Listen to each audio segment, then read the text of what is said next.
We can get started. Please close the door. Please close the door.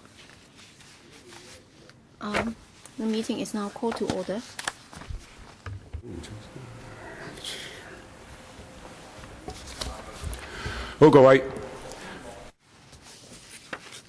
Good morning, members. Item 1 on the agenda. Well, we are having this special meeting to discuss the public transport strategy study on minibus services, and the time is from 9 to 12:55, and we've got papers number CB bracket 1 238 bracket 06 and 07. I'm sure members have all got it. We have a total of 77 deputations and individuals to meet with us. So the list is on the agenda, and there are a few of them who would just be submitting submissions without attending. And the first session would be from 9 to 11, and then there will be a 5-minute break. And then the first session will have 35 deputations speaking, and then the second session will be from 11:05 to 12:55, and there will be another 42 deputations speaking. So everyone will only be given 2.5 minutes. We can't give them 3 minutes. So let's first invite the administration team and the deputations or individuals to take their seats. Thank you. Please invite them in.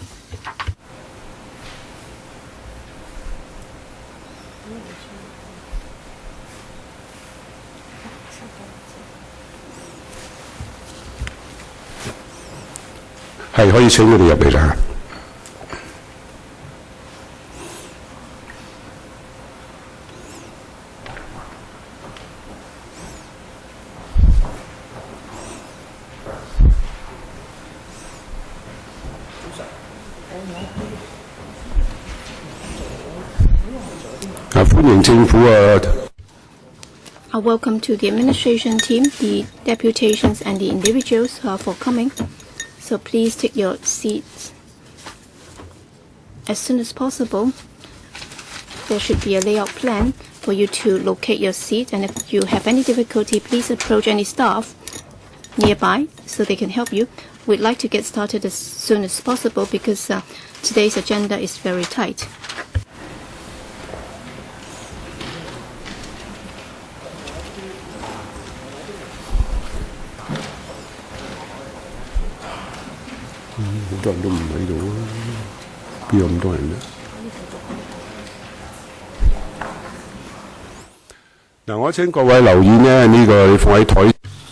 May I draw your attention to this? That is, on your table you have a set of guidelines for people attending meetings. So if you don't have a copy, please ask the staff to give you one. And your remarks will not be covered by the Pledge Co-Powers and Privileges Ordinance, and your submissions would also not be covered. Please be precise and concise today, because originally we have some 70+ deputations and individuals, and we are very short of time.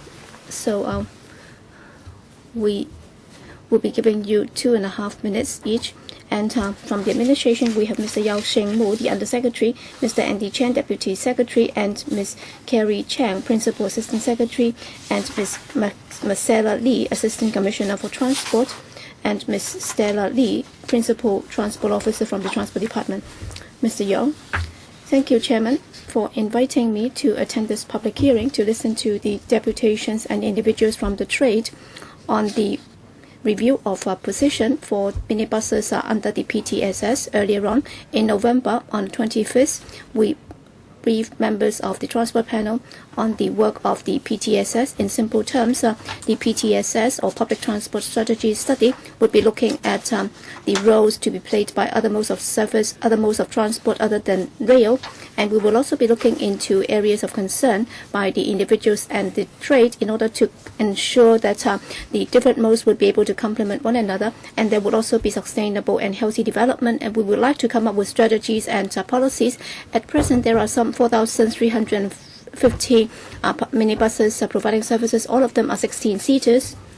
And there are also some 3,000 GMBs or green minibuses. In terms of the schedule and also fares, they are subject to the regulation by the Transport Department. And for the remaining 1,000 plus, they are PLBs, and there is no regulation with regard to their routes and also fares. That's why they would be more flexible in providing the service in accordance with the need and demand. We understand that for the minibus sector, in recent years they've encountered a lot of difficulties, and members of the public have also put forth different concerns on the services of minibuses. For example, whether or not we should increase the number of seats on minibuses. And we also know that the public light buses sector as well as other public transport sectors have all got different views. And what is most important is that it's proposed that the most important thing is whether or not the proposal would be able to meet public demand by complementing other modes of service, so that there would be more cost effectiveness. And for the other public transport sectors, they can also have sustainable development, and passengers will also benefit. That's why, in terms of reviewing the role to be played by the minibuses, we'll be looking into that. We will also have to take into account the impact on other modes of transport, so we can consider increasing the number of seats on minibuses to see if it's desirable and feasible. We will be very careful in assessing the long-term impact on the trade and also the financial implications, and also the impact on other modes of transport as well as road transport management, and also roadside air pollution impact and so on. So in order to deal with that expeditiously, well, in our topical studies, we'll be looking into that in greater detail. And next Tuesday at the Transport Panel meeting, we will also be listening to members' views. This morning, in accordance with the established procedures, we published the paper 1 week beforehand, and we try to collate the views that we have collected so far. And at this public hearing and also at the panel meeting next Tuesday, after collecting more views, we will strive to analyze the situation through the RPR, the Role and Positioning Review.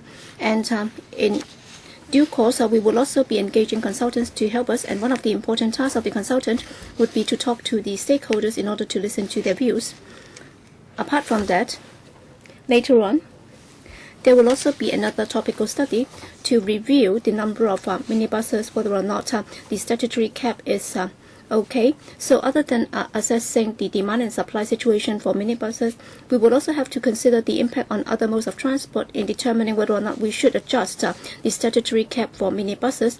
We also understand that within this council and also in the community, there are a lot of concerns about minibus services, and public transport services also have many subjects. That's why we have to make choices, so that we would focus on the areas which the public are more concerned about, instead of changing the established policies or issues that can be dealt with under the existing mechanism. Thank you. All right, we will invite the deputations and the individuals to speak. As I said earlier, there are too many people indicating interest. That's why everybody will be given just 2.5 minutes. So first one, an individual, a political commentator, Mr. Martin OEI. First of all, thank you. I'm not happy with the arrangement by the Secretariat. All right. If you have pictures, then you'll be able to see, tell the truth. Because without being able to show you a picture, then there is no way to show that what I said in the paper is true.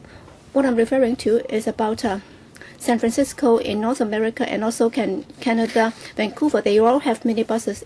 That is to show that minibuses are not unique in Hong Kong.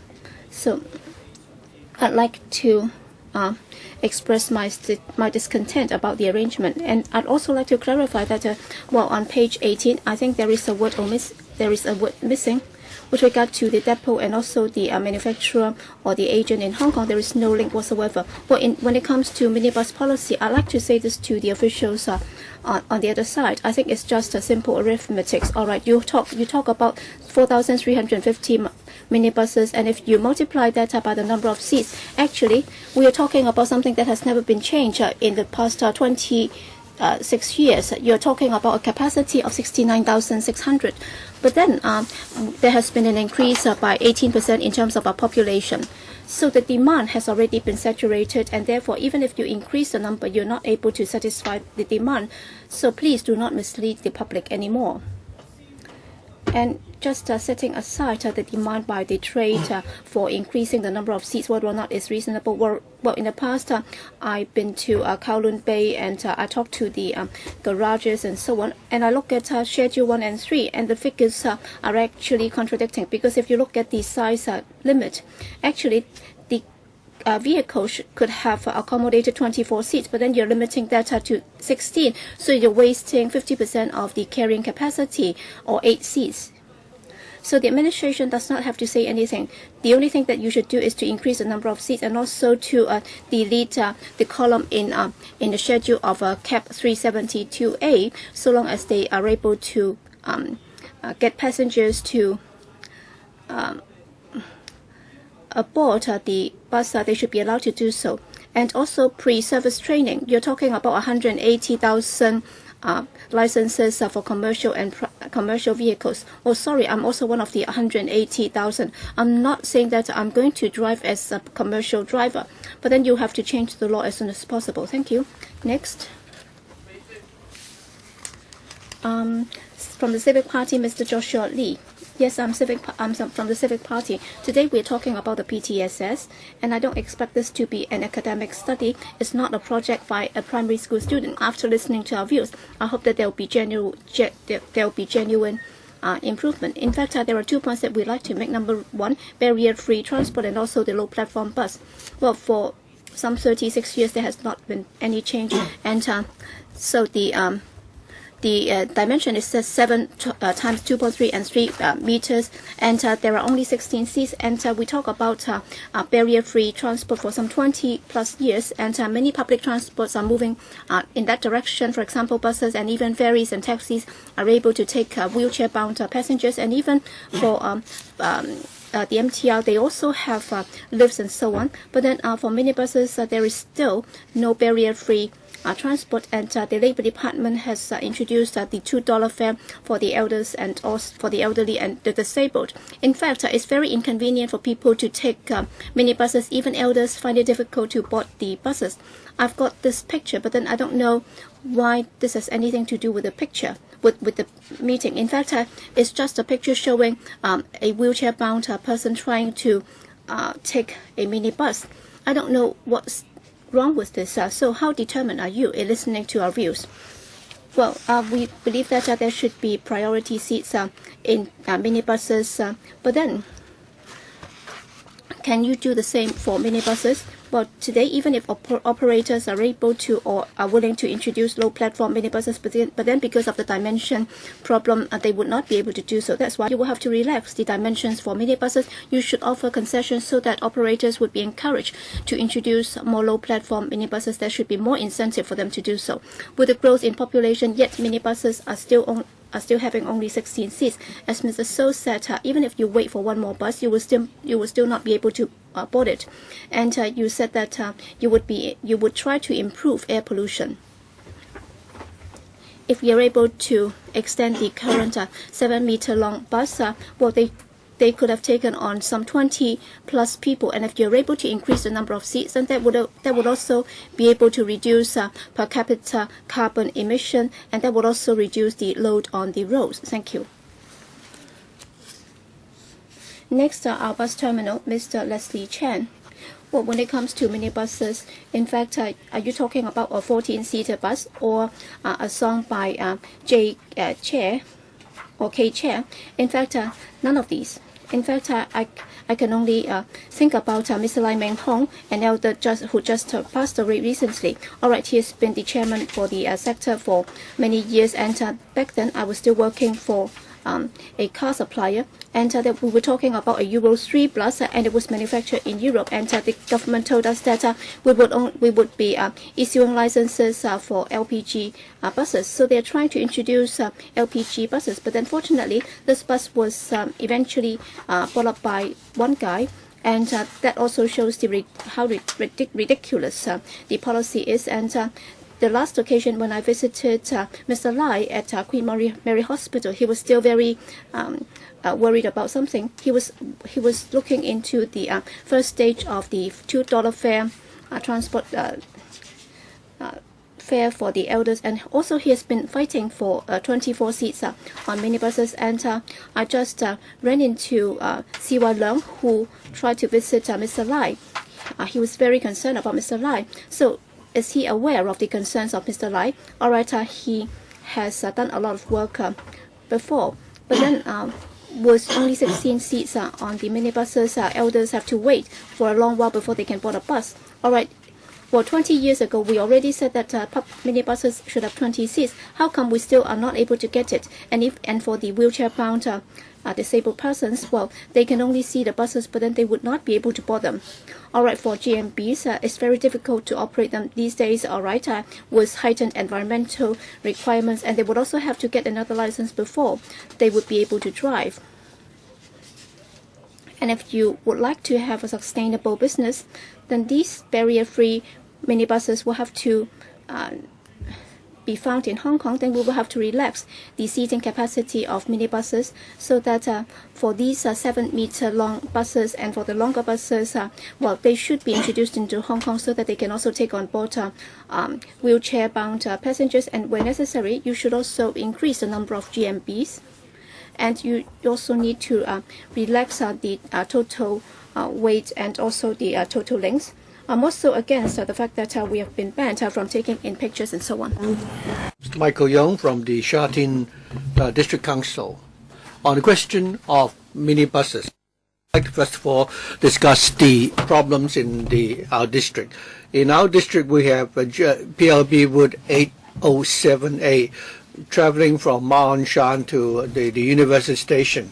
In my constituency is actually towards the end of the road, and very often people cannot board these PLBs.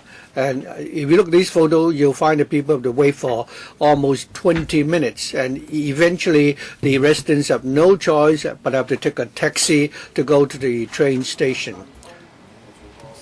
Mr. Lee, you had been the senior transport officer for Sha Tin. Route 289A is the only route passing through Yat Ngon Estate, but it just passed through the estate. It doesn't enter the estate.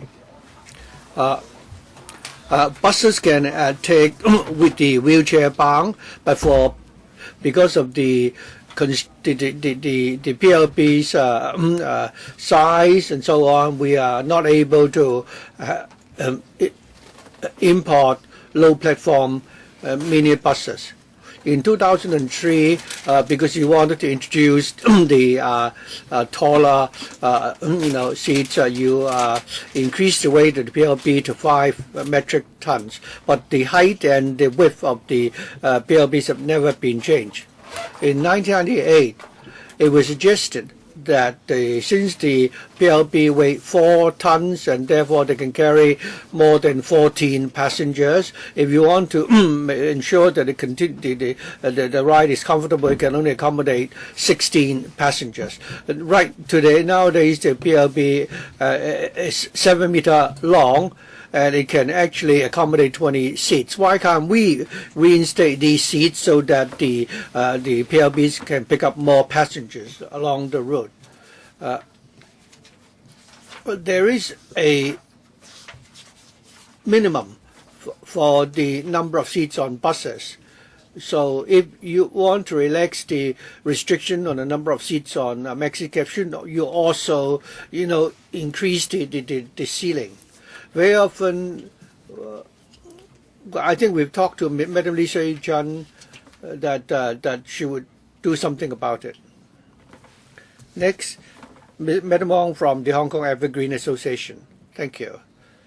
Well, in Tai Kok Tsui, which is my constituency, I would also like to talk about the problem relating to PLBs there. Very often fares are put up, and every time fares are put up, the TD told us that the operator are now facing rising costs and they cannot maintain the service if they cannot increase the fares. Some residents have told us that it is still very difficult for them to board the PLBs during the rush hours. At the end of April, I went to Shambong Road, and went to the PLB stop there, and I found that according to the guidelines of the TD, I can tell you that the Route 46 actually simply there is a serious shortage of capacity, and within half an hour, out of 7 minibuses, 2 actually simply skipped the bus stops without stopping to pick up passengers.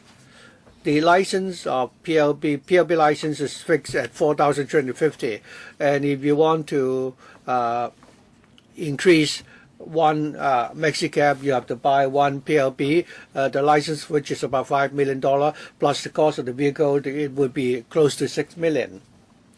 Other than that, one Mexicab would take away, one PLB.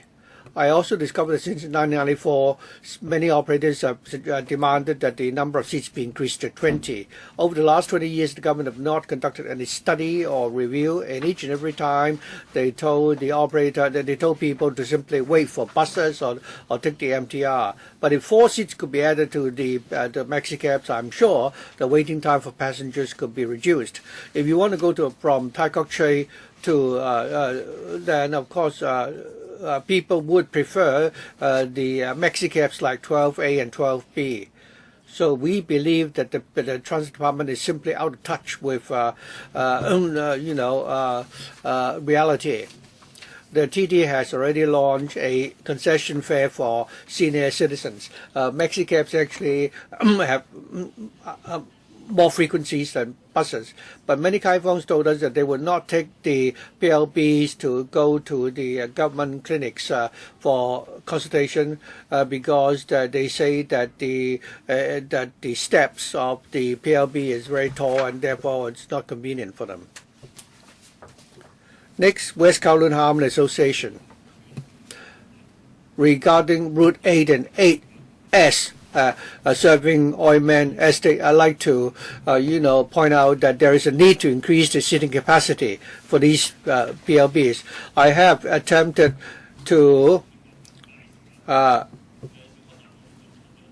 conduct an investigation and a survey at the PLB station at Oilman Estate from 7-something to 8-something. There were 20 PLBs, although a few empty buses which pick up many of the Kaifongs.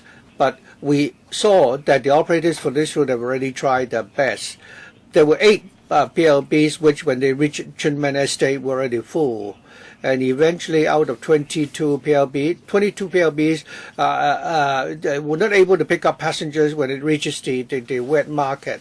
So residents at Oilman Estate could only keep on waiting for these PLBs, and whenever there is a bus coming, they would rush, towards the bus stations, running a distance of 70 meters to board the buses.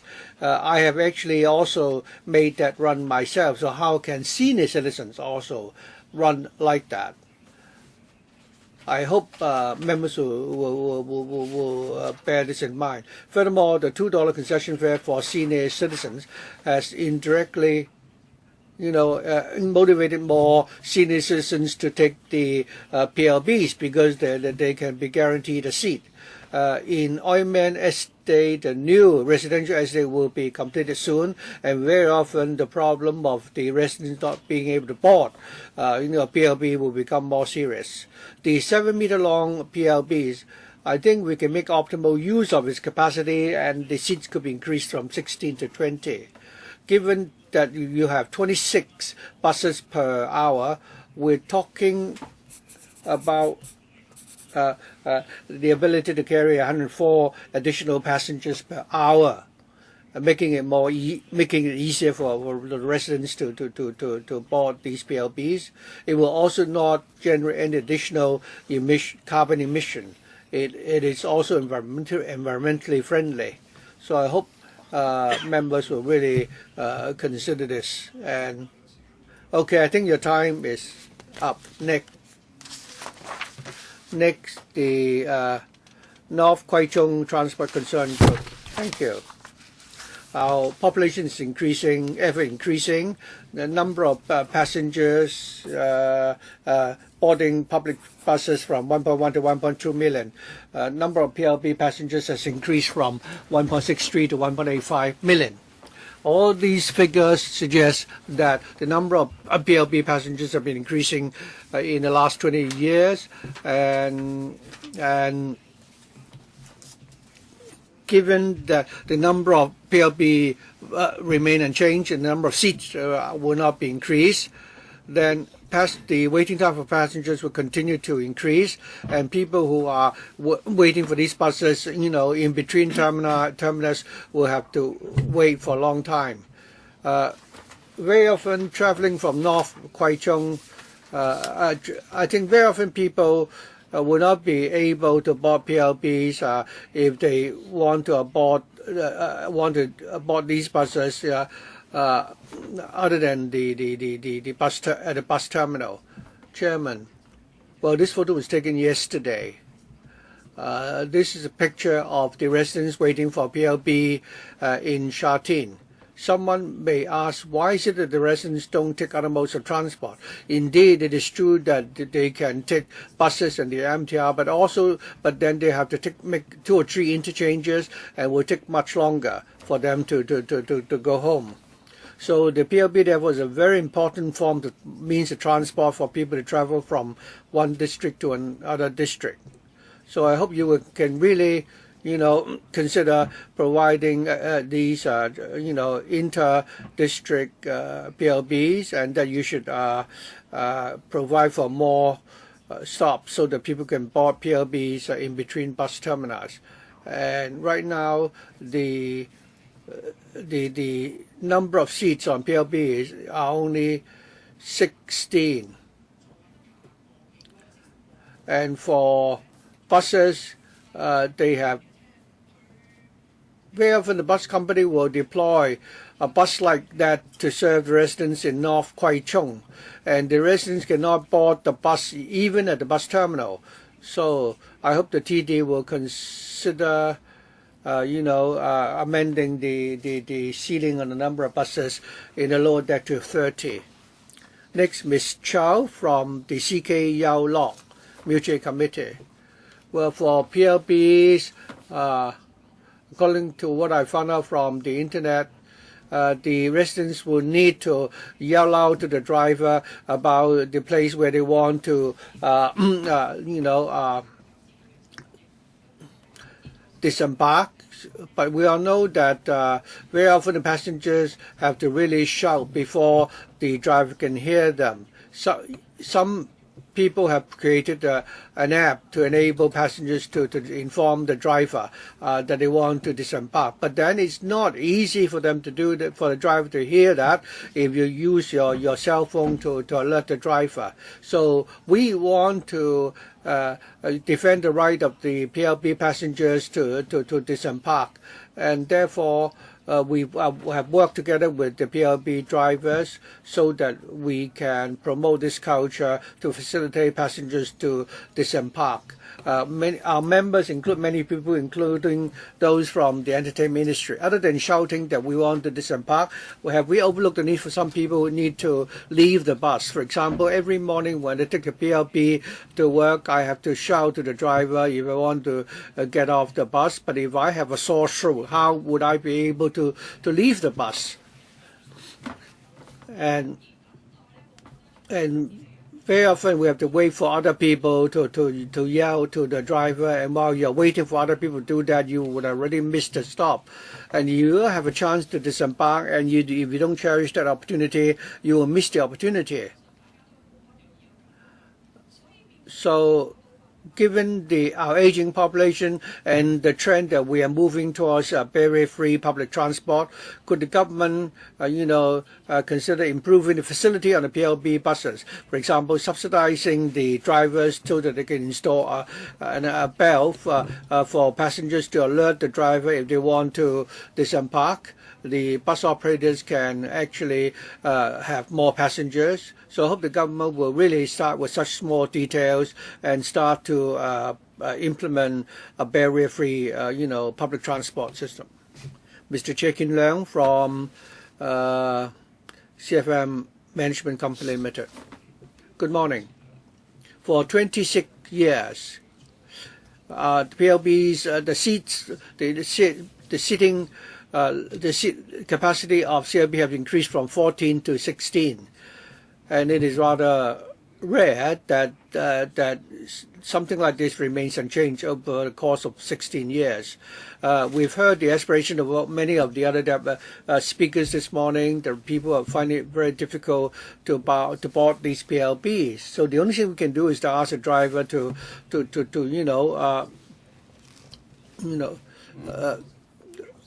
make more rounds and the passengers to be more patient and wait for the PLBs. I think the only option, in our opinion, is that we should increase the number of seats before we can resolve this problem. I can think of no other solution. But if we increase the number of seats, can it really, resolve the problem totally? We believe that at least that is the first step we should take.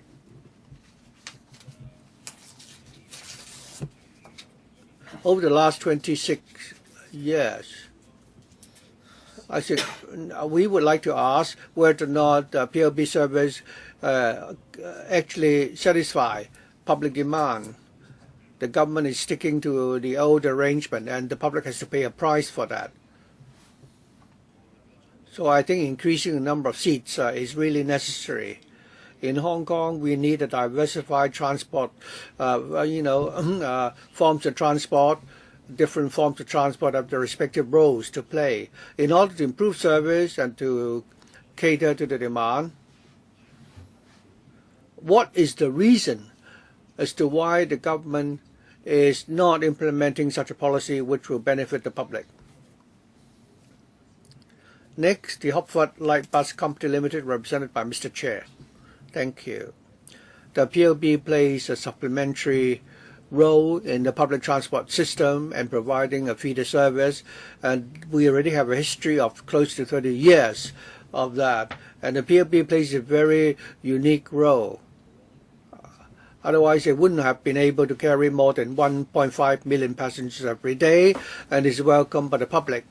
The design of the PLB really is suitable to really suits the topography of Hong Kong, and therefore the PLB has played a very important role in our public transport system and has actually made great contributions. In recent years, the PLB are facing difficulties like the difficulty in hiring drivers, insufficient demand, and therefore we must find the right way to ensure that public PLB can develop, the operation can develop in a healthy manner. Many of the driving instruction courses are offering courses to attract people to apply for PLB licenses and requiring the trainees to actually work for the PLB operators. For these new employees, if they could provide in order for them to provide a quality service, I think the operator should provide incentives. In the face of rising costs, we suggest that the number of seats on PLB should be increased to 20, and this certainly will be good for both the government, the public. For the residents, it can shorten the waiting time during the peak hours and resolve the problem of not being able to board the PLB buses in between bus termini. It can increase the revenue for the operator and also the income of the drivers, thus improve or resolving problems which are faced by the PLB operators now, and improve the quality of service. Some people ask whether or not increasing the number of seats on PLB will cause confusion. That is not the case. Taxis provide point-to-point service, whereas for buses, I think we play a supplementary role to the franchise buses, so there's no conflict. Next, Mr. Lau Kok Wan from the T&T Committee of the North District Council. First of all, we would like to say that we support the proposal that we should increase the number of seats for PLBs. At the North District Council, we have already expressed our support that the number of seats on PLB should be increased and we have 3 reasons for that. First of all, the question of demand. Take the North District, for example. It is a rural town. And recently we've interviewed 531 residents, more than 60% of whom which said that the PLB was their major forms of transport.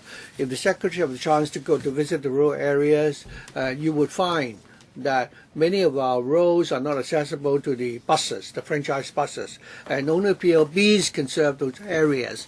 As for taxis, if you want to call for a taxi in the morning during the peak hours, no taxi drivers would like to go to the rural areas to pick up passengers. For those living in the rural areas or those who live far away from the train stations, the PLBs actually is their major forms of transport.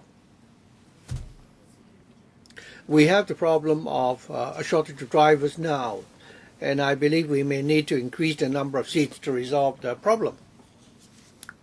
According to my observation, most of the PLB drivers are already quite old in age, and very often when we take account, we discover that it's not that the operator have not deployed sufficient number of drivers, but many of the PLBs are simply laying idle because there is a shortage of drivers, especially during the peak hours in the morning and the evening. Very often you'll find close to 100 people waiting for the PLBs. If we could increase the number of seats to 20 or 24, I believe we can greatly shorten the queue. We've also interviewed many members of the public, 76% of whom are in favor of increasing the number of seats on PLBs. Only 6% would object to that. Thirdly, regarding operating cost, given that operating cost is increasing all the time, so the operator can either increase the fare or increase the number of seats. Of course, we will prefer that the number of seats be increased. Okay. Next, Mr. Lam Chi Yin from the Chit Fai Motor Company Limited. Thank you. I represent a Mexicab company. We serve people living in Kowloon City. We have been, our business has been challenged by the, commissioning of the West Rail, and in future we will face competition from the Sha Tin Central Line. But so long as the government will not continue to actually, stifle the business of the PLB, there is still room for survival for our industry. We can still continue to play our role as to provide a flexible feeder service, taking our passengers to the destinations and giving them a comfortable ride. I believe many of our peers have to cater to, massive demand from our passengers, especially during the peak hours. There are many passengers waiting at the bus terminus, and for people who are not waiting at bus terminus, they have to wait for a long time. Some passengers ask whether or not we can improve our frequency so that they don't have to wait for so long. Regarding frequencies, many of our peers have already provided service that exceeded the requirements of the TB. And if we want to further increase the frequency, we have to hire more drivers, and that is indeed a problem for us at the moment.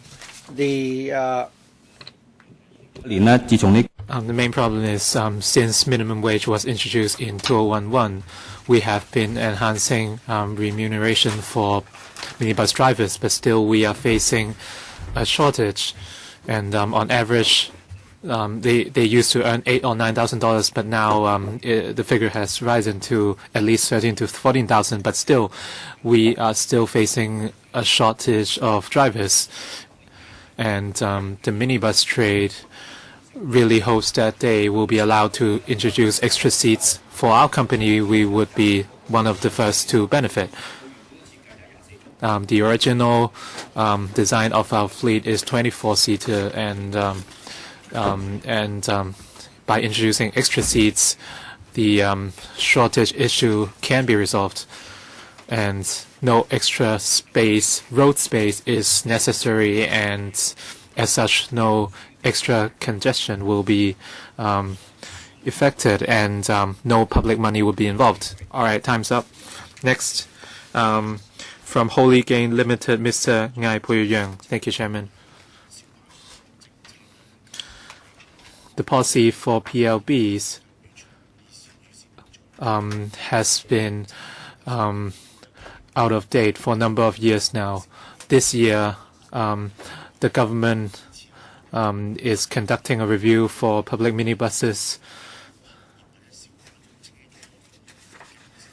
and it's looking into ways of improving the welfare for the public light buses trade. And we have two main recommendations, which are more or less same as what other deputations have said. First of all, we feel it's necessary to cancel the cap on the number of seats.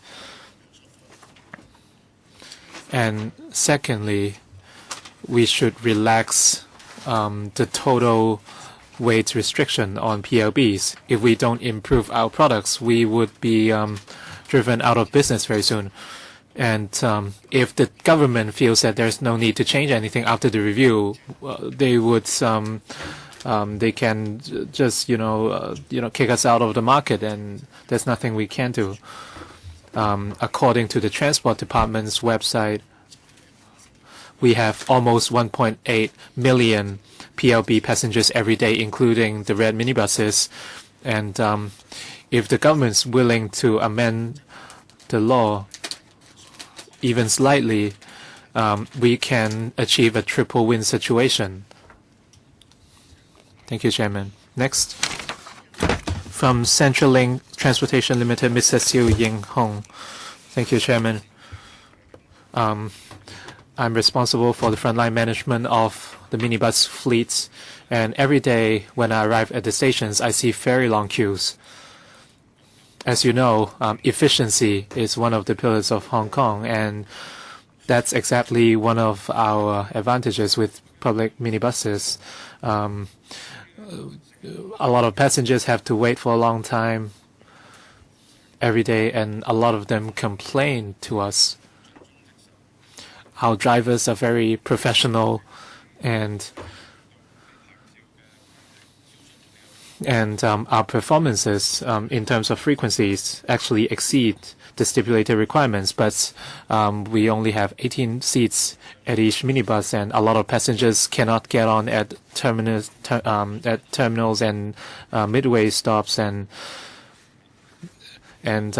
we are often requested to help manage the passengers, but there's nothing we can do most of the times, and we receive a lot of complaints. The Transport Department also receives a lot of complaints. So I do think that extra seats should be introduced.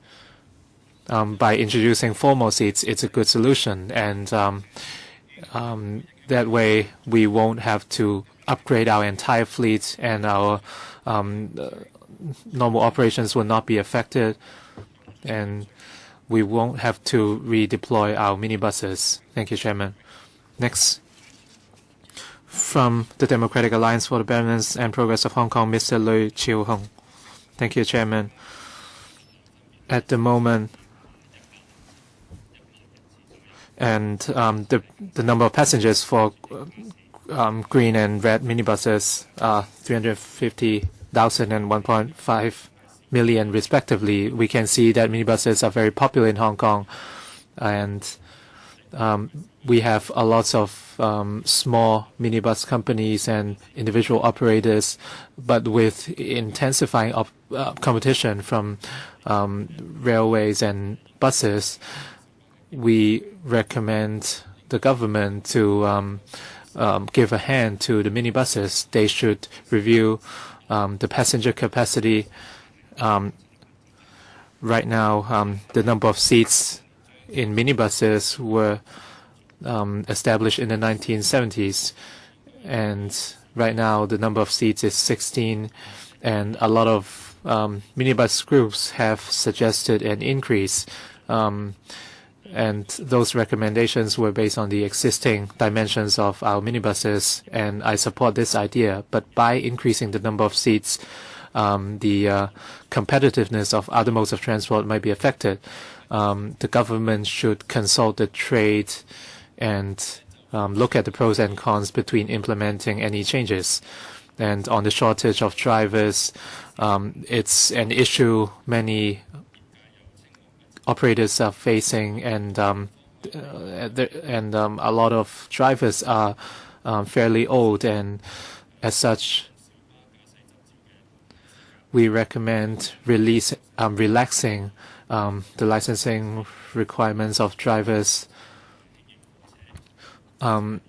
For instance, we should lower the entry threshold so as to attract more young people to join in. And in terms of minibus safety, in 2004, the government requires the passengers to put on safety belts, and later on minibuses were requested to install speedometers, but still a lot of complaints are received by passengers on speeding. Thank you, Chairman. From Democratic Party, Mr. Henry Chai. We have two roles to play today. I do agree with increasing the number of seats in the Northern District, but according to the DAB, they claim that these measures would improve the welfare of operators, but on the other hand, they are saying that introducing extra seats would compromise other modes of transport. So what do they really want? I think it's certain that we must introduce extra seats, and there's no reason to stand against it.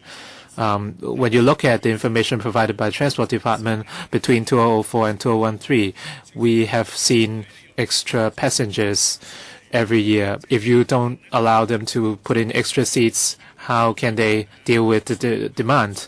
So it's really self-deceiving. The Transport Department is not facing the reality, and it's not, what they're doing is not logical. It's not about introducing extra seats. We have to look at the mode of operation for minibus operators as well. Should you continue to allow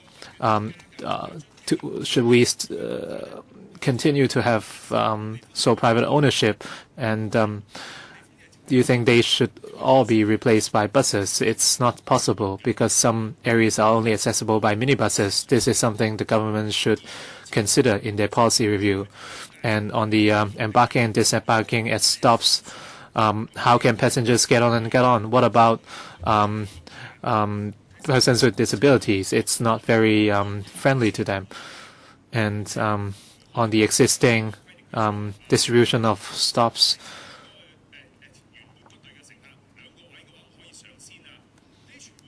can you streamline the process of embarking and disembarking? These are things the government should think about.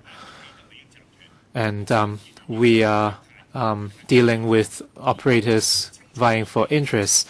The DAB seems to oppose to the idea, and I'm not sure what the HKFTU would think if you continue to contradict yourselves. Well, I think this is something we should think about. Next, Mr. Lee Wai-fung. Thank you, Chairman. Before I speak, I have a question for everyone. Usually the DAB and Democratic Party stand against each other, and it's rare that they have the same view. Today the temperature is 28 degrees and it's very humid. We are here sitting comfortably in a conference room. A lot of people outside are suffering. And take Route 43M in Tai Po. At Fu Ing Garden, it's the first stop along the route. And during the morning busy hours, an empty minibus is deployed, but passengers still have to wait for at least the third minibus before they can get on, and the waiting time is very long. And it only takes the minibus 6 to 7 minutes to reach Yamate, but yet the waiting time is 9 minutes.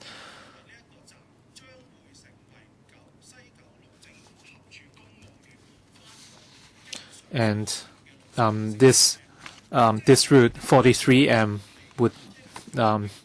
is in high demand, and a lot of people, civil servants working in West Kowloon, would need to take this route, and they might have to wait for 6 to 7 minibuses. And we are talking about 3,000 employees, and how much longer would the residents have to wait for? And during the 1980s, the number of seats were increased from 14 to 16, and right now it's 2015, and we are still talking about increasing the number of seats. Our minibuses are 7 meters in length. When they were manufactured, they were designed to hold 20 seats. We only have to make a minor revision in law to revert the minibuses to 20-seaters, so that the 17th and 18th passengers can still get on. And so they wouldn't have to suffer on the streets, and they can instead get on. So this is very easy to see, and all office goers would like to get to work more quickly. And Mr. Leung Wen-Kyun, as a passenger, compared with 4 to 5 years ago, the situation has not improved. During busy hours in the morning and in the evening, for popular minibus routes, we would have to wait for 3 to 4 minibuses before we can get on. Take the routes from northeastern, from Kwai Chung to Sha Tin, Route 403 and 403A. We feel that the frequencies are not enough, and we demanded extra frequencies, but they were not approved by the Transport Department. And the operators said that's all they can do because they only have so many buses.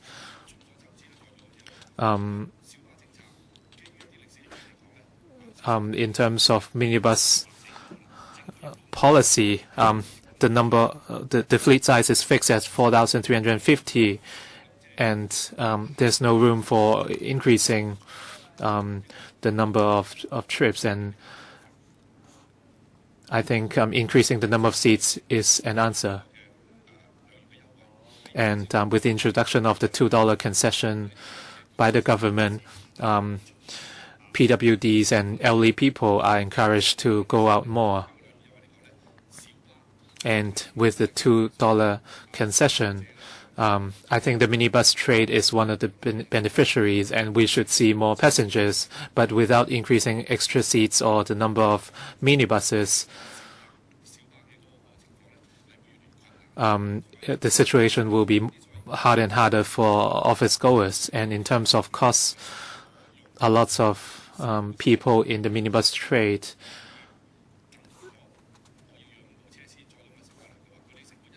feel that the operating costs might be lowered. And in terms of our environment, the amount of emissions created by 4 minibuses would certainly be lower than those created with 5.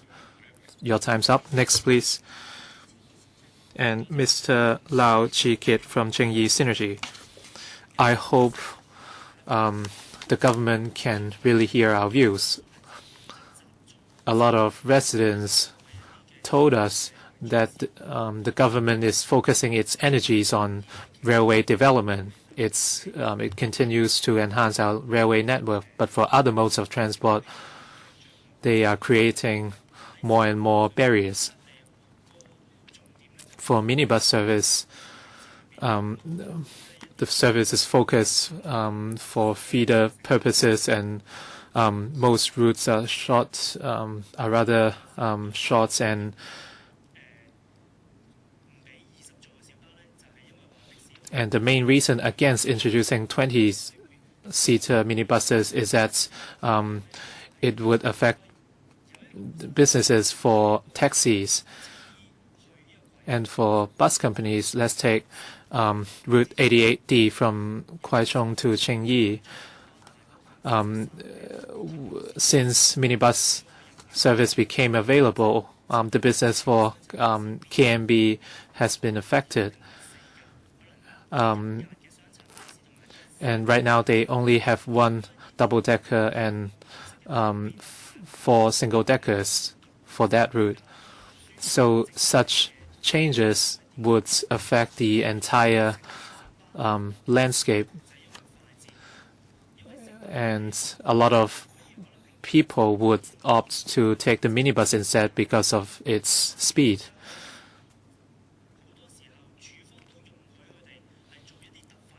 A lot of times, bus companies are allowed to introduce express routes. They are allowed to introduce express routes in the morning. So, in effect, they are operating a lot of fixed route service, and with the introduction of the $2 concession by the government, and by introducing 20-seater minibuses, the waiting times for passengers can be shortened, and because a lot of elderly people would need to pay visits to hospitals. Mr. Kam Hong from Sha Tin District Council. My first question is that why can't we announce results of our surveys? Why aren't we allowed to show charts or tables here? I hope that the chairman can look into that. For Sha Tin and Tai Wai, Route 803K is a very good example. We have officials from the Transport Department here today. This photo shows a queue line during the rush hours, and we have over 100 people waiting, and a lot of them are standing on the road. And it's very crowded. I've had a lot of discussions with minibus companies. They are willing to introduce extra vehicles, and they already have 14 minibuses, but still they fail to meet the demand. The real problem is that they don't have enough drivers. You cannot say these figures are not accurate. We have talked about it before. So if there is just one route without enough drivers, should you increase the number of seats? Well, for the 20-seater bus, in fact, many people are calling for that, and 24 seats would be even better. So if members and the sector have all said that it's a very positive move, and there is this demand, why are you still not willing to do it? Well, taking Sha Tin as an example, most people will have to rely on the rail transport, and the administration is also advocating rail transport as the backbone. But then for the other modes of transport, you have actually not taken care of that, and they will be increasing fare once every 2 or 3 years, and at the time when they increase fare, they would try to improve service, and then all the pressure would just go to the minibus operators. I've talked to the Transport Department, and you said that you can ask the operator to increase the number of minibuses. In fact, it's very expensive.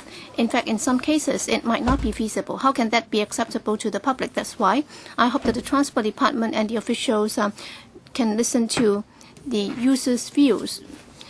And there is a need for more minibuses, as some said. Well, for barrier-free minibuses, you will have to think about it, because in a matter of years, you will also grow old. Mr. Wong Sai Chak. Sorry, I was late this morning, and I have to apologize. The reason why I was late, that's because I live in Changsha. I have to rely on 103 or 103M, that is a GMB, and for the carrying capacity is not able to cope with the residents' demand along Clearwater Bay Road. That's why I have to take a taxi. But then from 8:30 when I took a taxi, well, I had to travel between 8:30 and 9:15, and I would have loved to echo the call by the administration, that is, I can just take public transport to come and attend the meeting. But then that's because of the transport department's policy. There is a seating capacity limit for minibuses, and it's very outdated. It's not able to cater for the policy demand by the administration. That's why the outcome is that I was late.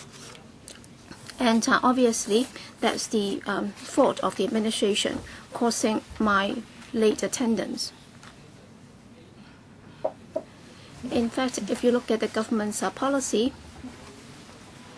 whether it's the rural area or the newly developed areas, GMBs should be the feeder service. In fact, there are some routes which are not suitable for franchise buses, and if you deploy a large number of taxis, then that would only cause a lot of traffic congestion. And Clearwater Bay Road is a classic case, because along Clearwater Bay Road there is this double-decker bus, but then it's moving so slowly that it's at snail's pace.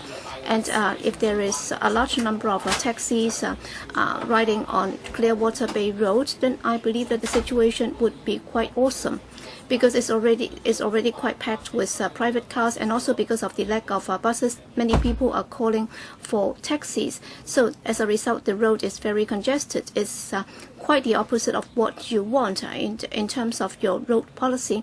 And also we have environmental protection. We are asking for Euro 5 buses, but then they are very large in size, and according to the government's requirements with regard to the dimensions, I can say that well, the minibuses will not be able to procure any buses at all. That's why my conclusion is simple. That is, the administration, please review the existing regulation, or else I will continue to be late, I believe. All right. Mr. Tam Chi Singh from Choi K Mongkok Maxi Cab Route PLB Limited. Yes, I'm a minibus operator. Well, for minibus operation, because the administration has been using this outdated policy for decades, and there's been a lot of difficulty for our operator, for our operators. That's why we hope that we can position minibuses more accurately, so that there will be room for survival for the minibus sector.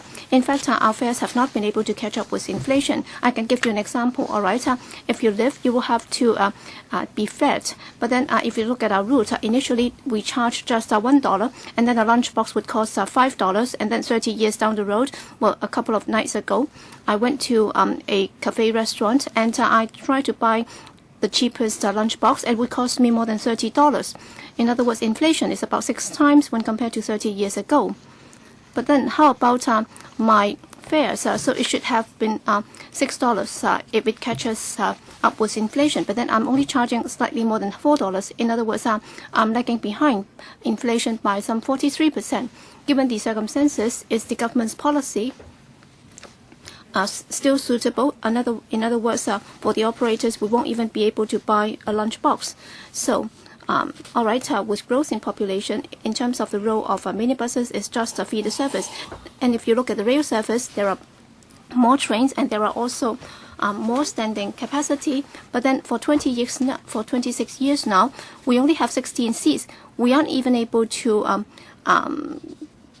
cope with our passenger demand. I hope that the administration can relax the rules, so that for certain types of buses, when they're imported, well, there can be 20 seats or 24 seats, so that we can decide which modes of bus to use, so that passengers do not have to wait. And we are looking at our own passengers, so we are just serving our own passengers. We are not trying to compete for passengers with other modes of transport. And we should also be subsidized, so that our operation can be subsidized, because we have our own characteristics, and because of the government's policy, we are not able to survive. That's why we cannot break even, and drivers are not able to be paid living wages, and that's why we have difficulty hiring drivers. We hope that it's like a rail system. We hope that we can be subsidized. Thank you. Choi Ki Yun Long Maxi Cab Route PLB Limited, Mr. Tam Man Fong. Thank you. Chairman. In fact, I don't want to say anything else. I'd just like to focus on this. Why is it that there are very few young people who would like to join the minibus sector to become drivers? According to the Census and Statistics Department in 2014, in terms of land transport, for the per month wages is about $16,000 a month. So assuming that there is a family with more than one person working, then the monthly income for that household, when compared to the average or median household income, it would be more or less the same. And according to a certain group earlier on, it's found that Hong Kong's property prices have risen to such an extent as one of the most expensive cities in the world. So when you compare that with the annual wages, it's 14.9 times to 17 times now. In other words, for a young person, if he has to work in the land transport sector and if he wants to get married and buy his own home, then that young person will have to work for 17 years without drinking and eating, and only then will he be able to afford to buy a home. So my question for the officials, well, given the wages, will people be attracted to join the minibus sector? It's quite likely that the officials would ask us operators, well, you can increase the wages and then you'll be able to recruit more people. But then there is one thing which many officials might not know about it, or you might have forgotten. That is, we have been working very hard to ride out the storm with the community. We have never increased our fares for more than 10 years, and if we have to catch up, then I'm sure that is not possible, given the conditions right now. All right, for those of us working in the sector, we have not asked the administration to do anything for us. We'd like to become self-reliant, and what we'd like the administration to do is to relax the seating capacity of minibuses so that we can increase that to 20. Next, Mr. Wong Wai Lun from Pok Fu Lam Maxi Cab Company Limited. Well, minibus's role is a feeder service, and we know that very well. But then right now the problem is that we are put in a very difficult position. So it's like a funnel. Why? Because MTR or the railway, well, if you look at the seating capacity, well, I mean, the carrying capacity has been increasing, but then for minibuses, we only have 16 seats. So you're talking about a railway system that can carry a large number of passengers, while the minibus can only have a very small carrying capacity. So how come they're able to increase their capacity by such a wide margin, and yet we are not allowed to do the same? All right, during busy hours, we can have 15 buses every hour. In other words, you're talking about 16-seat buses with 15 buses. So we're talking about some 240 passengers per hour. But then for a train in the railway system, all right, let's say you're actually talking about many more times than our carrying capacity. So I hope that the seating capacity can be relaxed to 24, so that our carrying capacity can be increased. And then for the existing number of minibuses, that would be enough. We don't have to procure new buses, and still we'll be able to carry these passengers and meet their demands. In fact, basically, if you take a 20-seater bus as an example, then with 15 buses an hour, then we're talking about some 300 passengers an hour. So we'll be able to meet the demand by the passengers, and passengers' waiting time can also be shortened. I hope that the administration can consider this. Please relax the seating capacity of minibuses. Next, Sun Cheung Transportation Hong Kong Company Limited, Mr. Philip Chen. Thank you. I'm representing Sun Cheung Transportation. I'm working in the front line because I'm responsible for managing the drivers and also the operation of the regular service. And these days we find it very difficult to recruit drivers. It's not about adjusting our wages upwards so that people would be attracted, because many drivers have retired because of their age. And also for those who have yet to retire, they don't want to do that much because The problem is they will have to apply for some welfare, and the income limit must not exceed the threshold. That's why when we try to recruit drivers, it's very difficult. Well, in fact, we don't just adjust our wages once a year. In fact, we would do that in 6 months, and also for new recruits, we would also offer them bonuses and training. We would also give them a bonus for referring new recruits, and still we have difficulty recruiting new drivers. The reason why we have this problem, and the reason why we'd like to increase the carrying capacity, that's because we'd like to meet the demand for Hong Kong Island West. And if we're, when we try to increase the number of buses, well, we have already done that, but then still, passengers are complaining why they have to wait for 10-20 minutes and the queue is so long. That's because we are not able to control the congestion on the roads. Well, for the number of buses, we can try our best to deploy more buses, but then when it comes to the road traffic, we are not able to control it at all. So if you're able to increase the seating capacity, then we can have 4 more seats, and then for 10 buses, we will have 40 more seats. So the waiting time will be significantly reduced. Well, many passengers have also given us their feedback. And for elderly passengers, all right, the $2 fare has been introduced this year, and there are more elderly passengers taking minibuses these days. And after the busy hours in the afternoon, there are also more passengers. And we might even deploy vacant buses to the terminus so that they could also go to the halfway stops to pick up passengers. But then because of the seating capacity, over the years there has been no increase whatsoever. That's why many residents and passengers have told us that we should try to deploy and procure more buses. Well, we have done that, but then for seating capacity, we cannot do anything about it. I hope that officials can think about it seriously. Thank you. Next, Chairman of Wong Tai Sin District Council Traffic and Transport Committee, Mr. Joe Lai.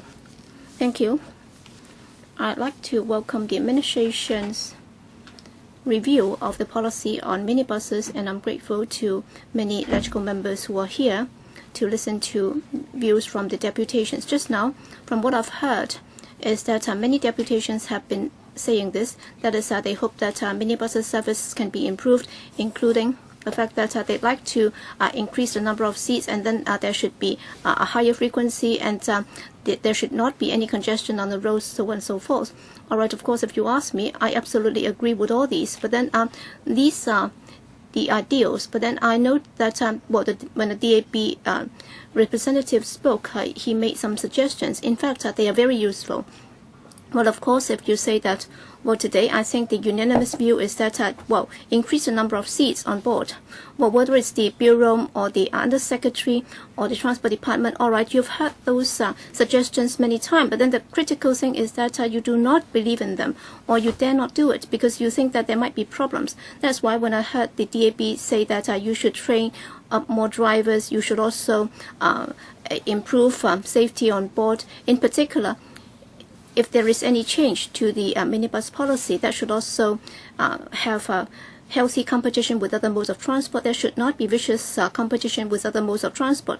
I think they are looking at it from the research perspective, and I suggest that the Bureau should seriously look into this. That is the view made by the DAB, and the crux of the matter is how you can increase the seating capacity and how that can be more acceptable to the community. And if you ask me, for my personal view, I think the Wong Tai Sin District Council has got this view. Well, in the past, there have been many members who have said that in certain districts, minibus services has already reached a bottleneck, and we have to have some breakthroughs, and we have to increase the seating capacity in order to ease the congestion. For example, in Chi Wan Shan, Choi Wan, Chok Yun, in Wong Tai Sin.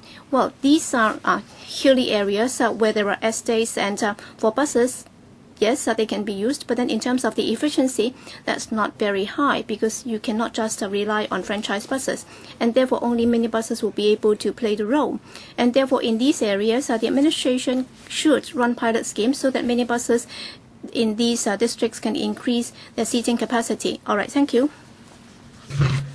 Next, Mr. Timothy Choi from the Choi Wan Development Network. Yes, thank you, Chairman. the Chief Executive Director from the Choi Wan Development Network. I'm speaking on behalf of Choi Wan residents on minibuses. In fact, Choi Wan is located on a hilly slope. In fact, along Fung Sheng Street and in the area, we only have GMB serving the area. That's why for our residents, the GMBs are not a supplementary or complementary mode of transport. They is the main mode of transport. That's why our demand for minibuses is very large. But then during busy hours, many minibuses are not able to provide reasonable services, because if you look at Clearwater Bay Road, Long Cheong Road, and also Kwun Tong Road, they are always congested during busy hours. Well, even if there are more buses, there would be more congestion. That's why we believe that the only solution is to increase the seating capacity. And in Wong Tai Sin, including Choi Wan, is a mainly residential area. That's why during the non-busy hours, many minibuses do not carry many passengers. So how are they supposed to operate? That's why during non-busy hours, if you increase the number of buses, they will not be able to do it. So we hope that the only solution is to increase the number of seats.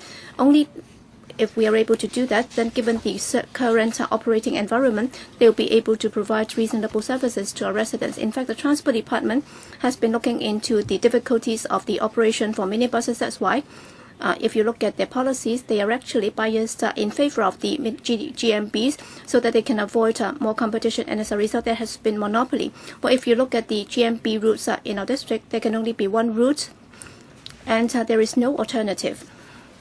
That's why in Choi Wan, the traffic problem has been very serious. According to the residents' feedback, well, because of the current GMB problems, well, in particular, they are short of drivers, and given the statutory minimum wage, they are not able to recruit new drivers, and many drivers are actually retirees in the district, and very few of them are young people, and also those in the middle age. We believe that the current wages are posing problems. They have not been able to attract new recruits. And without drivers in our district, very often we can see the minibuses parked on the roadside and yet they are not able to provide a service. We believe that the administration should adjust the current routing, and the seats should be increased to over 20. Thank you. Next, Mr. Poon Shin Cho from the Lee Yi Mun Cultural Public Light Bus Merchants Association Limited. The trade is demanding that the number of seats be increased. But if we increase the number of seats, and the government is now having all these requirements that the drivers should undergo training, so that young people are not willing to join our ranks. So I hope that for drivers who have already obtained their licenses, they should not be required to undergo further training. That's all I want to say. Thank you. Next, Mr. Chung Chi-wai. Thank you, Chairman. From 1997 until 2008, because of the recession and the SARS epidemic, we have not been increased our fares for 10 years. You may understand how difficult it was for us through those 10 years. If you were an employee and your wages had not been increased for 10 years, and when it is now considered for your wages to be increased, I mean, you're already lagging behind. After 16 years, well, our fares have been frozen for 10 years. When we were able to increase the fares in 2008, I increased the fares by 30 cents. And now in 2015, 7 years later, I'm still charging only $4.50 per trip. Over the last 23 years, I've increased my fares by $1.30. I'm not saying that whether or not increasing fares can help us. You cannot just rely on fare adjustment. I mean, we cannot increase fare adjustment by 100%. The public will not accept that. So is there any solution? So the only solution, in our opinion, is that we increase the number of seats to 20 or 24. If you say if you cannot make a living, you should increase your fares. But I think we simply cannot catch up with the rate of inflation over the last 10 years. Mr. Ling Chi Keung from the PLB General Association. Thank you, Chairman. I am the chairman of the PLB General Association. Our association has been set up for 45 years. Our members operate both PLBs and GMBs.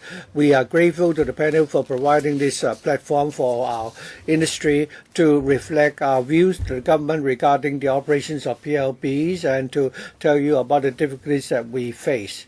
A bit of history. The PLBs were commissioned since the riots in the 1960s. In the 1970s, it was legalized by the government. In 1974, the government decided to divide us into PLBs and maxicabs. Since it provides cheap and expedient services, it's been proven to be very popular among the passengers. There are a total of 4,350 PLBs operating in the territory, but there are different, restrictions. For example, there are new towns which we cannot travel to, and so on. And because of the leasing system, the drivers are self-employed persons, and because of the keen competition, there's been a lot of conflict. Since the 1980s, the PLB business has been declining. Furthermore, factories have been relocating to the mainland of China. The introduction of minimum wages have also actually, resulted in drivers, leaving the industry. So the difficulty we face now is that fewer and fewer people want to join our ranks. It's difficult for us to hire drivers. Maintenance costs and insurance premiums are increasing, and the employees are encountering all kinds of difficulties. Our association would like to make the following suggestions, and we'd like to urge the government and members to consider them. Since 1998, when the government increased the number of seats on PLBs from 14 to 16, it's been 26 years, 7 years already. We demanded that the number of seats be increased to at least 20. We should change with the times. We should actually remove the PLB restricted areas. We should allow maxicabs to operate on Lantau Island, especially some of the routes in the airport area. Many people working in the airport area find it difficult to board the buses. We hope that maxicab routes could be open to serve the airport area. In the urban areas, you should, relax the restricted zones for PLB operators. For some of the PLB operators who have been operating, your time is up. Thank you. Next, we have Mr. Hong Kam In, Chairman of the Kuen Long District Council TNT Committee. Thank you. For any reform, we must bear the interest of the public in mind.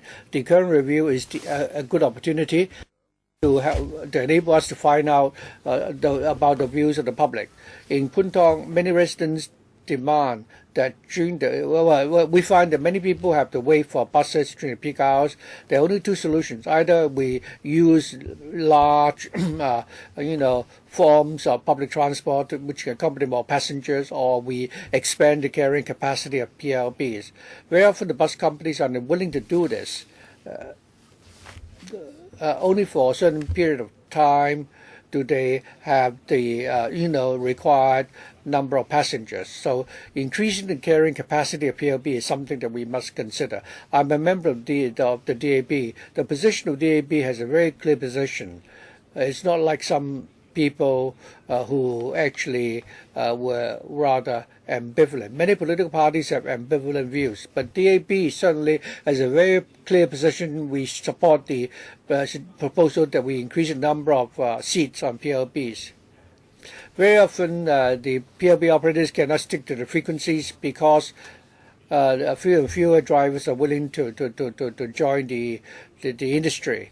Many PLB drivers are already 65 or older. And because of that, the government has to consider how it can help the industry to recruit more drivers. We see that the PLB, driver training courses does not provide for them. I think we should subsidize drivers to undergo training so that they could be induced to join our industry. And in future, we could consider bringing in electric PLBs, but we do not have facilities at PLB stations. For example, we have not reserved some space for the charging of vehicles. Cables have not been laid for these electric vehicles. we hope that the department and the government will, in future, consider that. Next, Mr. Lee Wai Kai from the Cheng Wong Maxicab Routes Company Limited. Our industry has already made a lot of contributions as far as environmental protection is concerned. The government officials said that LPG buses are environment friendly, so we switch to use those buses. And the government officials keep on talking about the need to protect the environment, but they've asked us to dismantle the seats which were built in and convert them, the PLBs, into 16-seaters. So the government talk about environmental protection, but what it does is not protecting the environment. The officials always say that if we increase the number of seats, it's tantamount to increasing the number of PLBs by 1,000 on the roads, and that is actually misleading the public. This is not possible. Like the MTRs, if you remove the seats and change them to the standing areas, or if the bus companies deploy larger buses, does that mean that it's equivalent to deploying more buses on the road? It's not possible. The officials say that if we increase the number of seats in the PLBs, it would adversely affect the other modes of public transport. For the MTR, they dismantle some of the seats and turn them into standing areas. Franchise bus companies are now deploying larger buses. The taxis can now, take those who are wheelchair bound.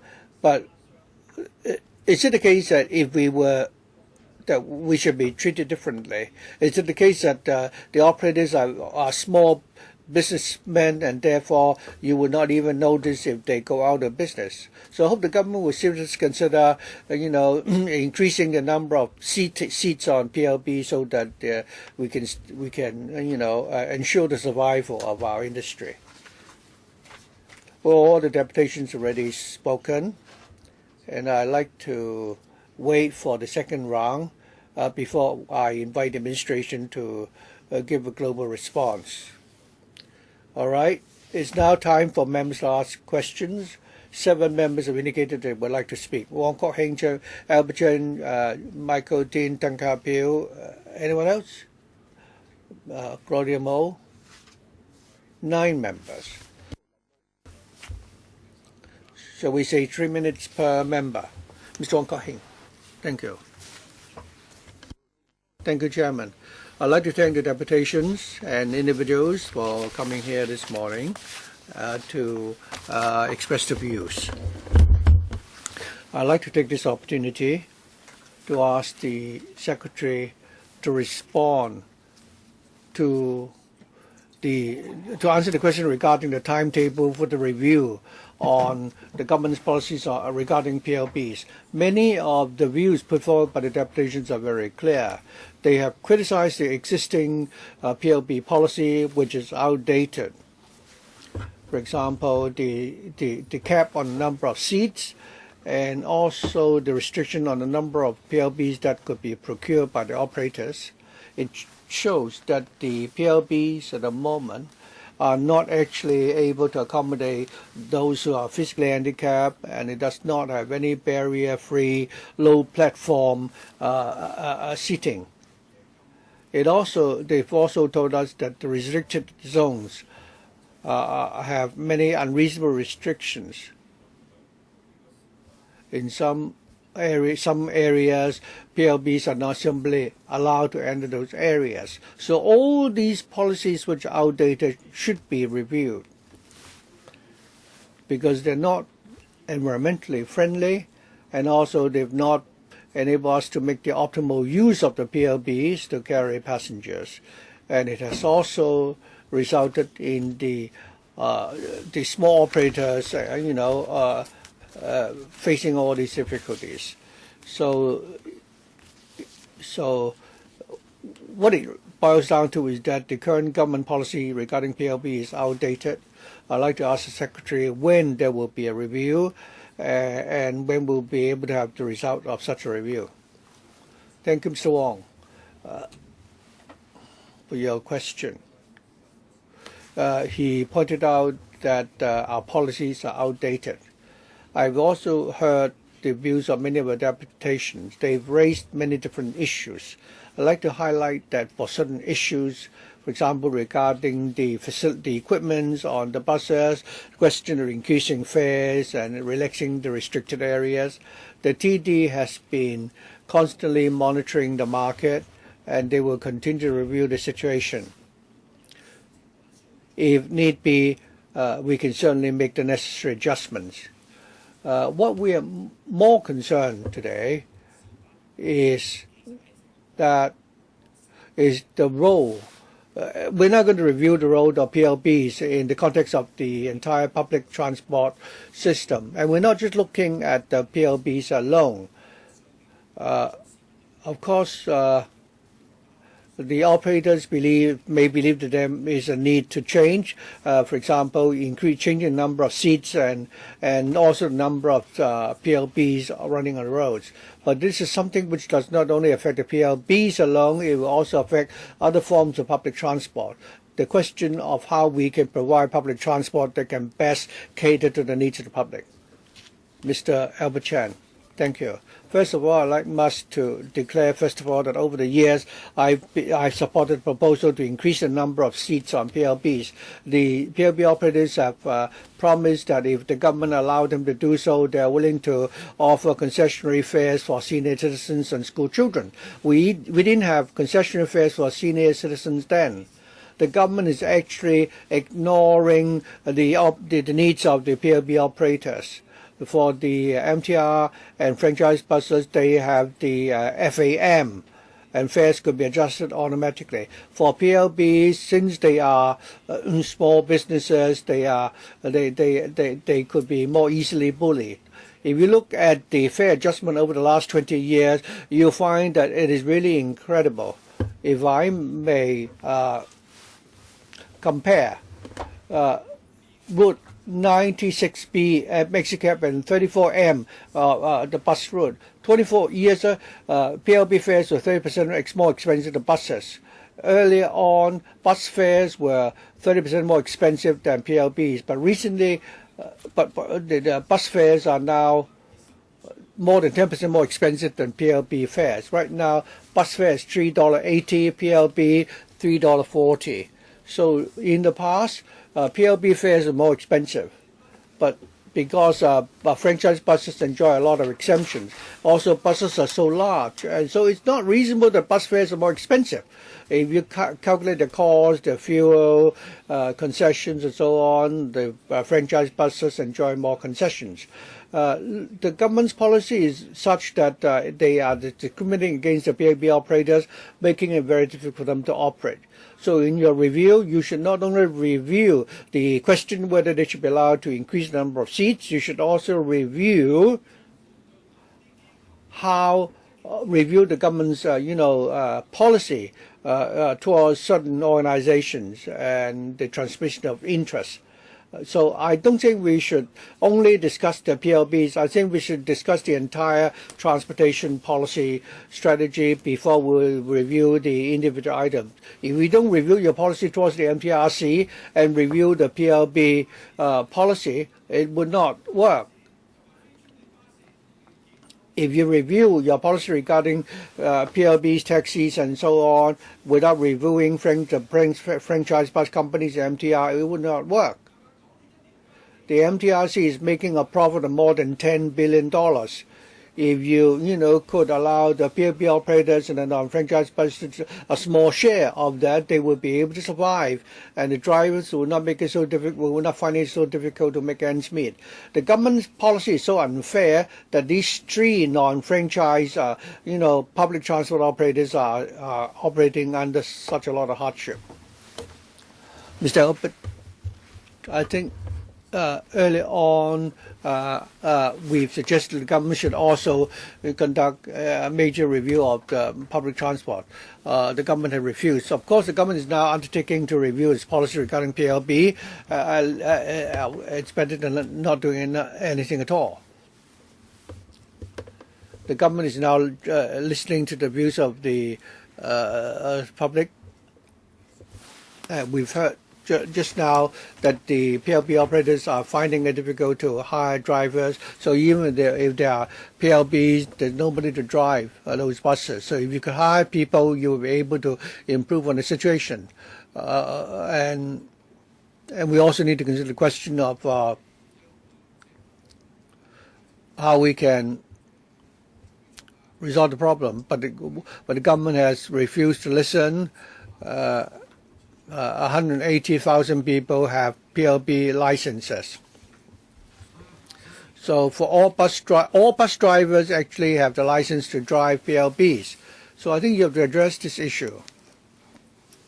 I think the view of the industry is very clear, and I agree that we have to take a global comprehensive review the public transport policy in Hong Kong. I've also suggested earlier that for new towns like Tung Chung, why is it you do not allow PLBs to enter those areas? There is a demand for service there. For the Island South line, there will be more challenges for the PLB operators. How are you going to resolve that question? When Mr. Lai was still alive, on one occasion we had a discussion with him regarding fare increases. If they apply for a fare adjustment, they need the consent of the district council, and it's very difficult for them to do that. As a result, PLB fares are so low, and furthermore they cannot hire the required number of drivers, so the problem is further aggravated. In other words, you have PLBs, but there are no drivers. So when are you going to finish your review? Next year?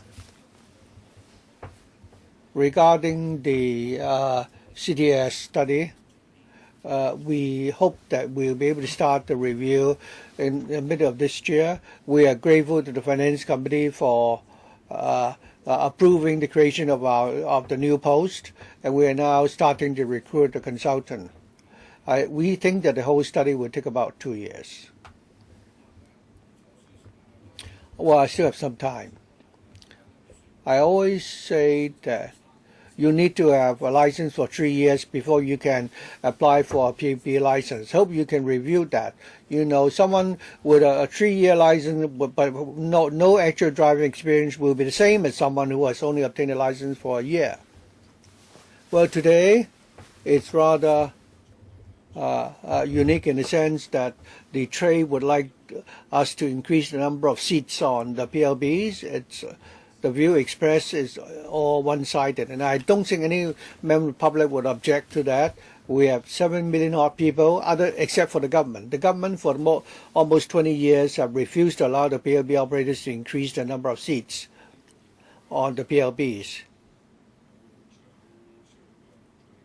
Well, I don't think I need the Undersecretary to respond. But having heard all the views, please do not delay this any further. You really have to address the issue. I myself am very much in favor of not wasting such resources. It's ridiculous that you've not, adjusted your policy for so long and created all these unnecessary problems.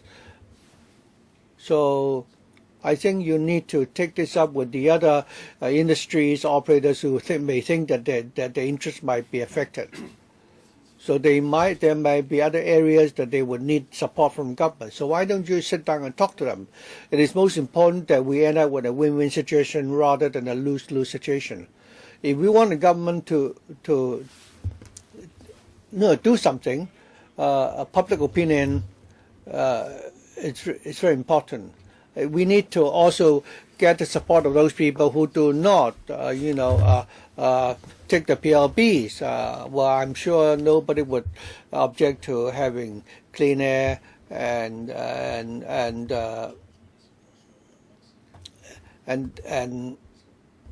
perhaps if I may ask this question for the PLB operators today. If instead of introducing extra seats, if the government is to provide subsidies upwards of $100,000 so that the vehicles comply with the latest Euro standards, if the proposal is to introduce wheelchair spaces, I'd like to know what the minibus trade thinks. It seems that most of you agree to the introduction of extra seats. Do you think this proposal would work? Does anyone have anything to say? Anyone from the trade? Yes, this gentleman. Chairman, I think this is a new start at least. We welcome such proposal. So the response seems to be pretty positive. That's my opinion, but other friends from the trade might have different things to say. I think at the end of the day, the government has to take the first step. Mr. Chen Kim-po, thank you, Chairman. I'm not a member of this subcommittee, of this panel, but I'm here today because I agree with the relaxation of restrictions on minibuses. We have we have talked to the Secretary and Undersecretary, and this is a win-win situation for all 5 parties. By introducing extra seats, we can ease the queue lines during peak hours, and the government also win because they don't have to pay an extra cent. By simply relaxing the restriction, passenger capacity can be increased by 50%, and they won't have to pay anything extra, and the drivers also win. A lot of vehicle owners promised to me that with the introduction of extra seats, they can raise the salaries of drivers, and the minibus trade also wins. A lot of routes right now are losing money, and with the extra seats, they can earn more, and they wouldn't have to raise fares. And in terms of the environment, since we don't have to introduce extra vehicles, air quality won't be compromised. So this is a win-win situation for 5 parties. So there's no reason not to do it. Some vehicles are 6 meters in length, some 7 meters.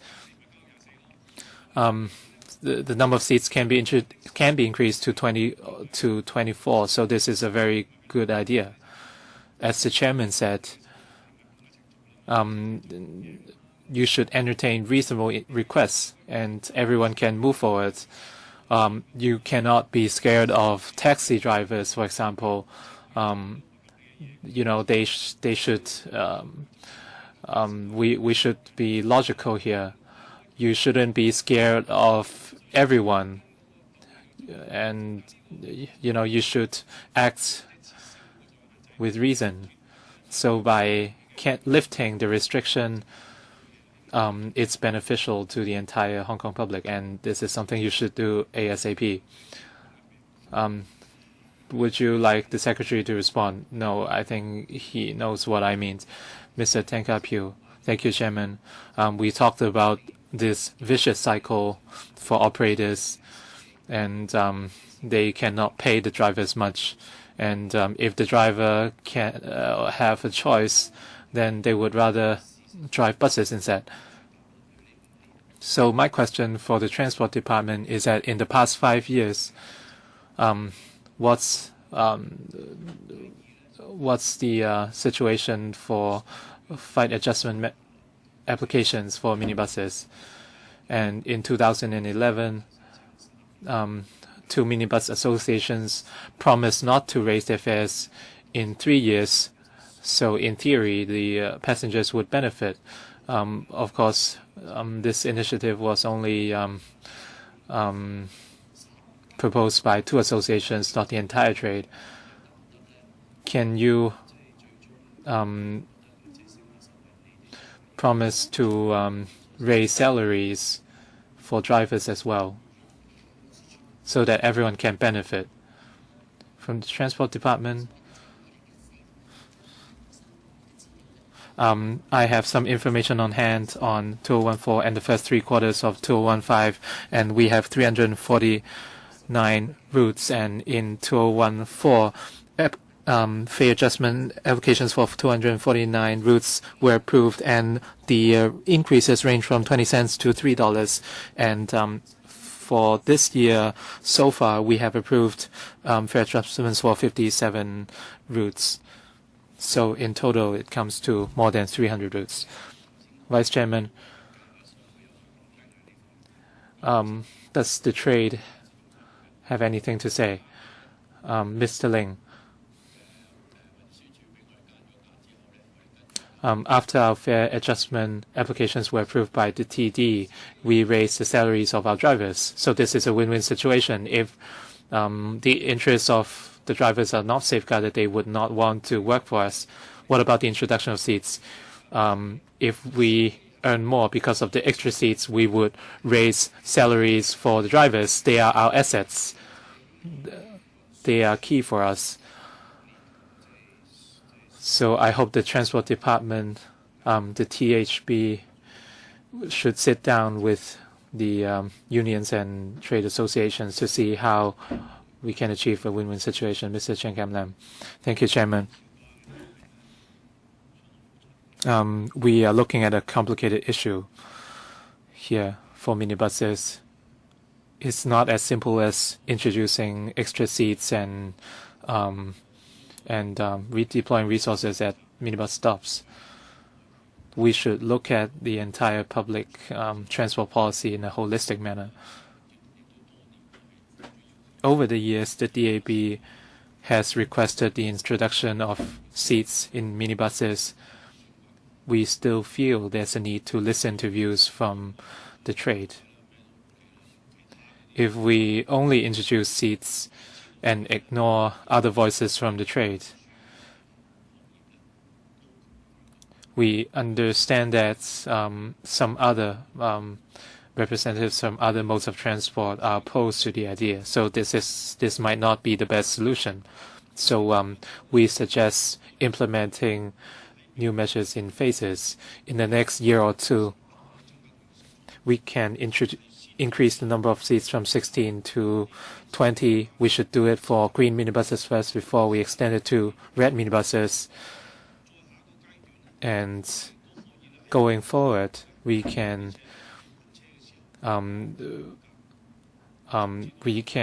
introduce extra seats in environmentally friendly minibuses, and eventually we can have 24-seaters. So we should do it in phases. This way, we can strike a balance within the whole transport scene in Hong Kong, and this proposal might be more readily accepted by other transport trades. The current role of red minibuses is not very clear, and there's no effective measure imposed by the government. And a lot of terminals are not real terminals. A lot of minibuses receive complaints that they receive complaints of illegal parking. If we feel that red minibuses have a role to play, we should give them proper places to park. We should give them legal places to park or legal terminals. But this is not the case right now. So we are making life very hard for those operators. And right now there are a lot of restricted areas for minibuses, which imposes great challenges for operators. If we provide greater flexibility for minibus operators, a lot of difficulties within the trade can be solved. Mr. Poon Siu Ping. Thank you, Chairman. I'd like to thank all the representatives and deputations here today for their views. Minibuses do have a role to play. And as many people said, more than 1 million members of the Hong Kong public need minibus service. So each mode of transport certainly have their own function. And according to some minibus operators, they have not increased their fares for 10 years, and it's making life very hard for them. I do not intend to ask any more questions of the Undersecretary. He said this study will be completed in 2 years. I think the situation for minibuses would only get worse by that time. We hope minibuses can provide efficient, safe, and cheap service. We have a lot of elderly passengers right now, and a lot of deputations raise the need for barrier-free access. My question is it very difficult or even impossible for operators to provide barrier-free access given the difficult situation right now? What recommendations would you have to introducing barrier-free access to minibuses? So do deputations or minibus associations have anything more to say? Another approach would be for the government to provide subsidies.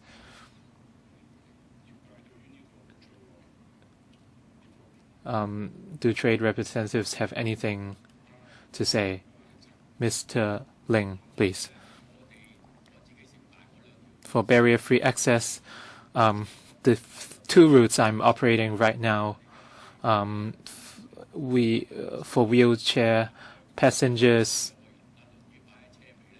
the wheelchairs can be placed at the back of the minibus before the drivers would leave. For the visually handicapped who have guide dogs, they would be allowed as well. I agree with introducing barrier-free access, but for our fleet, for our current vehicles, it's impossible to cater for passengers on wheelchairs. They would have to place their wheelchairs at the back of the vehicle. What about for new minibuses? If we have 24-seaters, perhaps it's possible, but for 20-seaters, I don't think so. Anyone at the back? Chairman, for barrier-free access, according to my experience from overseas, some deputations have PowerPoint presentations to show. I have seen in other countries that barrier-free access is possible, but the cost would be very high. I don't feel there's a need to replace the entire fleet. I don't think the demand is that high, but it's obvious that we cannot ignore wheelchair users. They are a pretty big group. We will get old someday, and if they cannot get on, they cannot enjoy the $2 concession.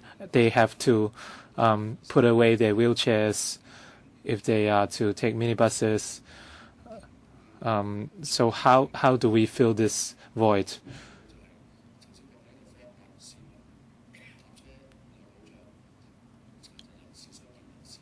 We should safeguard the interests of the general public as well as persons with disabilities. They should be able to get on the minibus and go to work. And we hope to introduce incentives for operators, and drivers can also get a pay rise.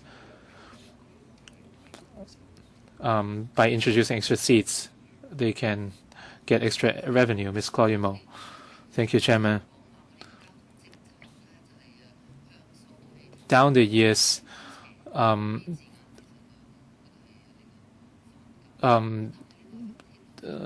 government has always said that our transport policy is geared towards the railway, and I don't agree with that. Some reasons given include the improvement of air quality and so on. But as you all know, if you are to take the railway, you have to walk a lot within stations, and it's even more difficult for wheelchair users. And the most flexible mode of transport on the ground should be minibuses. But just like hawker policy, the government is dodging the policy, and it seems that they are happy to see minibuses being driven out of business, and a lot of minibuses, especially red minibuses, are not following the rules. So I hope you can address this question. By introducing 20-seaters, you might be able to benefit wheelchair users, but just now some minibus associations feel that even 20-seaters are not adequate and 24-seaters are required. So have you actually considered this problem? Of course, we cannot replace the entire fleet because these vehicles are very expensive. You should choose certain routes and hospital routes or routes that involve elderly homes. Have you had any of those considerations? My feeling is that there's no interaction or communication. Of course, I don't expect any conclusions yet, but at least can you make any commitments in terms of policy? Is it really possible, Under Secretary? In terms of the number of seats in minibuses, a lot of deputations have given their views. Legally speaking, there's a very clear cap on the number of seats. The law can be changed, so what he said, it's meaningless. The Under Secretary is speaking. Please stay silent. The administration is offering a response. I've been listening to all your views this morning, and although you generally support the introduction, agree to the introduction of seats, there are different views on the number of seats. Some talk about 20 or 24, and some even suggest unlimited seats. Some deputations also mentioned a possible impact on buses. So that's why under our roles and positioning review, we have to consider other modes of transport and not just minibuses. Even if the government doesn't have to spend a cent, it doesn't mean we should do it. The time is 11 now. Let's take a short break of 10 minutes